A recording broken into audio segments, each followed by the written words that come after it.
Everyone, আমি আমার বাঙালি রান্নাবাটিতে আবার হাজির হয়ে গেলাম আরেকটা নতুন রেসিপি নিয়ে। সেই রেসিপিটা হচ্ছে কড়াই চিকেন আপনাদেরকে আজকে বানিয়ে দেখাবো। আর আপনারা সকলে কেমন আছেন? ইনশাল্লাহ আপনারা সকলে ভালো আছেন, আমিও ভালো আছি। এই যে দেখেন, আমি চিকেনটাকে নিয়ে নিয়েছি, ধুয়ে পরিষ্কার করে নিয়েছি। আমি অল্প চিকেন দিয়ে বানিয়ে দেখাচ্ছি আপনাদেরকে। আপনাদের ভালো লাগলে আপনারা বেশি করে চিকেন দিয়ে বানিয়ে খেতে পারেন। আমি 300 গ্রাম চিকেন নিয়েছি। এই চিকেনটাকে ধুয়ে ভালোভাবে পরিষ্কার করে নিয়েছি। আর এই যে গ্যাসে একটা আমি কড়াই বসিয়ে দিয়েছি, লোহার কড়াই বসিয়েছি। লোহার কড়াইতে রান্নাটা হয় সাধারণত, এই রান্নাটা হচ্ছে ধাবা স্টাইলে বা ধাবাতে রান্নাটা হয় কড়াই চিকেন। এখন আমি এই কড়াইয়ে সাদা তেল দেবো না, অনেকে সাদা তেলে রান্নাটা করে, আমি সরষের তেলেই রান্নাটা করব। ধাবাতে যেভাবে সরষের তেলে রান্নাটা করে আমি সেইভাবে আপনাদেরকে রান্না করে দেখাচ্ছি। আপনারা আমার সঙ্গে থাকুন, পুরো ভিডিওটা দেখুন, স্কিপ করবেন না। আর লাগছে আমার 3টে টমেটো নিয়েছি, মিডিলের অংশটা একটু বাদ দিয়ে দিয়েছি, শক্ত অংশটাকে দেখেন।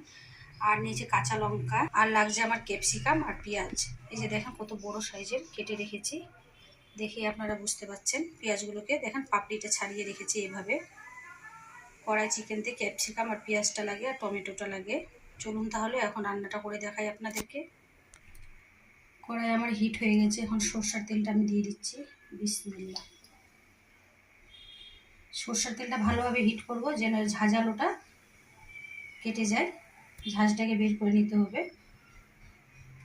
ভালোভাবে হিট করে নেব এখন। এই যে দেখেন, তেলটাকে ভালোভাবে হিট করে নিয়েছি, এখন আমি চিকেনটা ছেড়ে দিচ্ছি। বিসমিল্লাহ। এখন চিকেনটাকে এইভাবে আমি কয়েক মিনিট নাড়বো।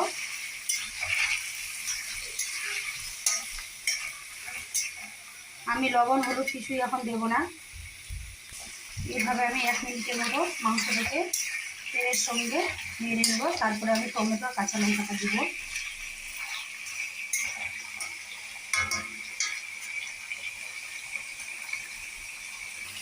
এই যে দেখেন, 1 মিনিটের মতো নাড়া হয়ে গেল, একটু কালারটা চেঞ্জ হয়ে এসছে। এখন আমি টমেটোটা দিয়ে দিচ্ছি। 3টে টমেটো নিয়েছি আমি, আর কাঁচা লঙ্কাটা দিয়ে দিচ্ছি।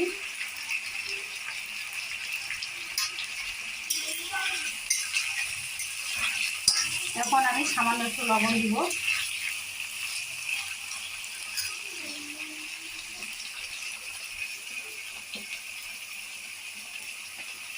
সামান্য লবণ দিচ্ছি, লবণ দিয়ে দিলাম। লাগলে আমি আবার পরে চেক করে নেওয়া করে দিব। এখন আমি এটা ঢাকা দিয়ে দিব। এদিকে এটা হতে হতে আমি মশলাটা রেডি করে নিই। ঢাকা দিয়ে দিলাম।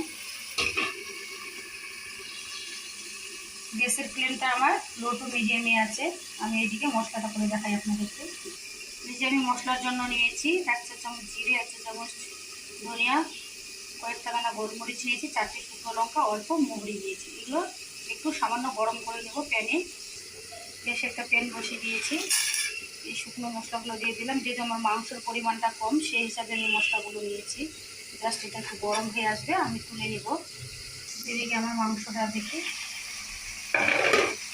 থেকে এইভাবে নেড়ে দিতে হবে। 1 মিনিট অন্তর অন্তর এটা নাড়তে হবে।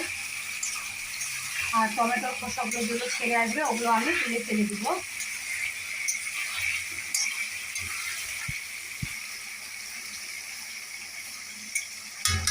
আমি আবার ঢাকা দিয়ে দিচ্ছি।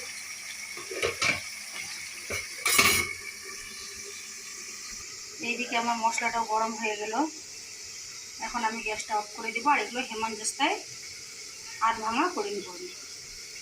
এই যে দেখেন, মশলাগুলো হেমনজস্তায় নিয়ে নিলাম। এইভাবে আমি এগুলো ভেঙে নেবো, আধ ভাঙা করে নেব।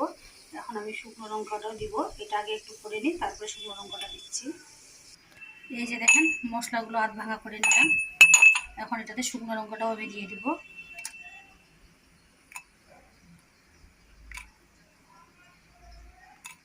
এটাও আমি আধ ভাঙা করে নিচ্ছি এভাবে। এই যে দেখেন, মশলাগুলো আমি আধ ভাঙা করে নিলাম হেমনজস্তায়। এই মশলাগুলো আমি লাস্টে ইউজ করব। দেখি আমার চিকেনটা। এখন আমি যে টমেটোর খোসাগুলো আছে এগুলো আমি তুলে ফেলে দেব।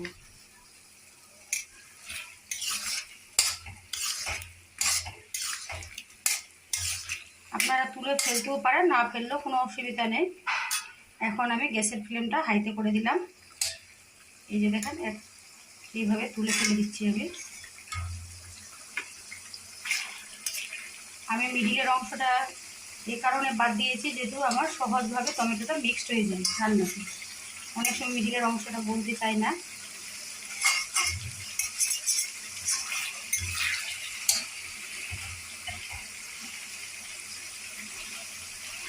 ফ্রিজে রেখে ছেড়ে আসছে, টমেটো খোসাগুলো বাদ দিয়ে দিচ্ছি।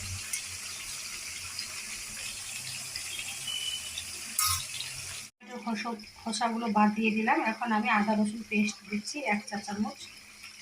1 চা চামচের মতো দিলাম আদা রসুন পেস্ট।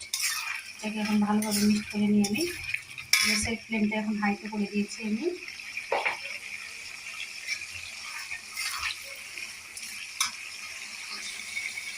আমি জিরে ধনে পাউডার দিচ্ছি।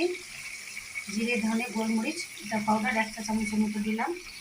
বেশি মশলা দিব না, যেহেতু ওই দিকে আমি আবার মশলা বানিয়ে রেখেছি, সেই পরিমাণ হিসেবে দিতে হবে। এখন আমি ঝালটা দিব বুঝে, যে যেমন ঝাল খাবে সেই হিসেবে ঝালটা দেবেন। আমি কাশ্মীরি রেড চিলি পাউডার দিচ্ছি। এটা ঝাল হবে না, শুধু কালারের জন্য দিলাম, যেহেতু আমার কাঁচা লঙ্কাটা অনেকটাই ঝাল। আর ওইদিকে আমি আবার শুকনো লঙ্কা নিয়েছি ওই মশলাতে, সেই হিসাবে বুঝে ঝালটা দিতে হবে। এটা জাস্ট কালারটা আসবে বলে দিলাম। আপনাদের যদি লঙ্কা ঝাল কম হয় তাহলে আপনারা একটু ঝাল লঙ্কা দিতেই পারবেন। আমি কিন্তু এই রান্নাতে কোনো হলুদ দেইনি। এখন আমি পেঁয়াজ আর ক্যাপসিকাম যেগুলো কেটে রেখেছি ওগুলো দিয়ে দিচ্ছি। মিক্স করে নিয়ে আমি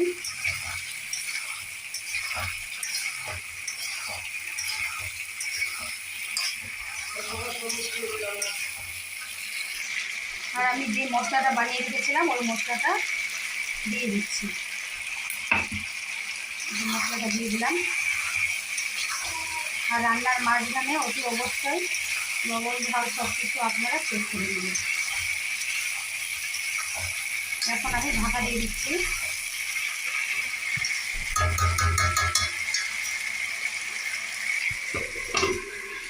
আমি 2 মিনিট পরে ফিরে আসছি। এই যে আমি কিছুক্ষণ পরে ফিরে আসলাম। আমার রান্না একদম কমপ্লিট। এখন কিছু আমি আদা কুচুনি দিয়ে দিচ্ছি নামানোর আগে। আমার একদম রান্না কমপ্লিট হয়ে গেছে। আমি সব কিছু চেক করে নিয়েছি। আপনারা দেখে বুঝতে পারছেন, এটা পোলাও দিয়ে খাওয়া যাবে, রুটি দিয়ে খাওয়া যাবে, বেশ ভালো লাগে। ধাবা স্টাইলে কড়াই চিকেন। আপনারা এই রান্নাটাতে টমেটোটা একটু বেশি করে দিতে পারেন। আমি 3 পিস দিয়েছি। আমি 3 পিস দিয়েছি বলে আপনারা 3 পিস দেবেন না, 5 পিসও দেওয়া যাবে। টমেটোটা যত বেশি দেওয়া যাবে রান্নাটা তত ভালো হবে। আমার কমপ্লিট। এখন আমি ঢাকা দিয়ে দিচ্ছি। এটা আমি গ্যাসটা অফ করে দিলাম। ঠান্ডা হয়ে আসলে আপনাদেরকে এটা আমি পরিবেশন করে দেখাচ্ছি। এই যে দেখেন আমার রান্না একদম কমপ্লিট। কড়াই চিকেন ধাবা স্টাইলে, খুবই খেতে ভালো হয়েছে। আপনারা একবার ট্রাই করে দেখতেই পারেন আমার রেসিপিটা ভালো লাগলে। আর কে কোথা থেকে আমার ভিডিওগুলো দেখছেন প্লিজ আমাকে কমেন্ট করে জানাবেন, তাহলে আমি আপনাদেরকে ধন্যবাদ জানাতে পারবো। আপনারা আমার চ্যানেলটাকে সাবস্ক্রাইব করবেন, লাইক করবেন, কমেন্ট করবেন। আমি আবার নতুন নতুন রেসিপি নিয়ে আপনাদের মাঝখানে হাজির হয়ে যাব। কড়াই চিকেনের রেসিপি এটা আপনারা রুটি, পরাঠা, পোলাও দিয়ে খেতে পারেন, খুব ভালো হবে, খুব ভালো লাগে খেতে রান্নাটা।